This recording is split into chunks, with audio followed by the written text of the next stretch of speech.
brilliance of Thomas Edison was not in his mind. It was something much more ordinary and often much less respected. "I've got no imagination," he once said.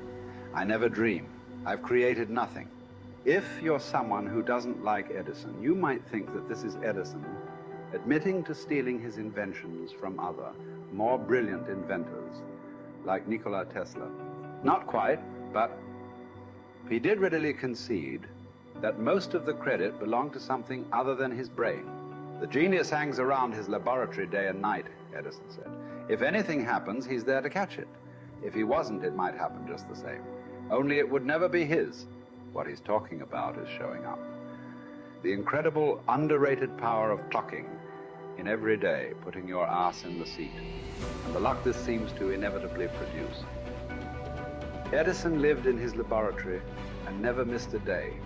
Like Gehrig, even when he was sick, when he was tired, or when visited by tragedy or disaster.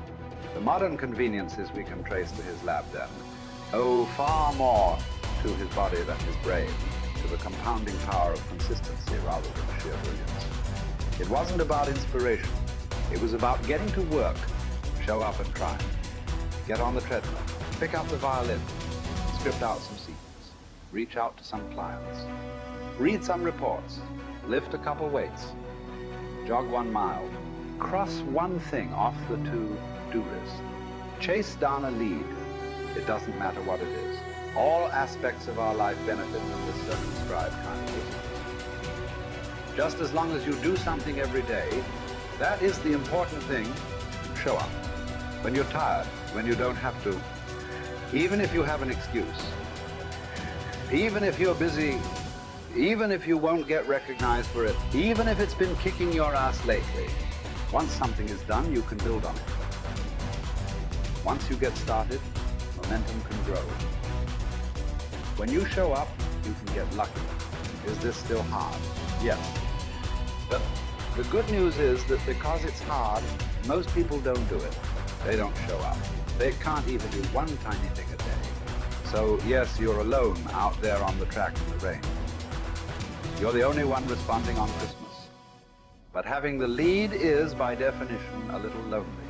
This is also why it's quiet in the morning. You have the opportunities all to yourself. Don't worry about setting any records. Just report for duty. No excuses. And here's the irony. This is also a way to break records. Consistency is a superpower. Day to day, willpower is incredibly rare. Lowell Gehrig was a solid position player and a good hitter. But his success really was rooted in the fact that he didn't miss many days of work. It's quite likely that had he continued at his normal pace and not been stricken with R's, that he would have put up career numbers that surpassed Babe Ruth. Gehrig wasn't just able to show up despite injuries and fatigue. He also had to push through ennui, doubt, and just plain not feeling it. He had slumps like we all do, but he also understood what they meant. As a minor leaguer, he had struggled at the plate and thought about quitting. The Yankees' owner sent down a scout to walk Gehrig through the very basic math of a batting average. A good hitter hits 300, and hitting 350 is terrific. Hitting 400 is almost unheard of. What does that translate to?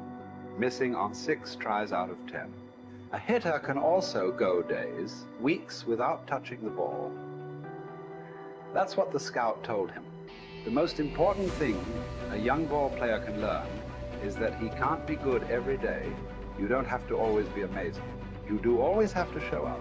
What matters is sticking around for the next at-bat. The ability to do that, coupled with the ability to endure what John Steinbeck called dawdly days while writing Easter Eve.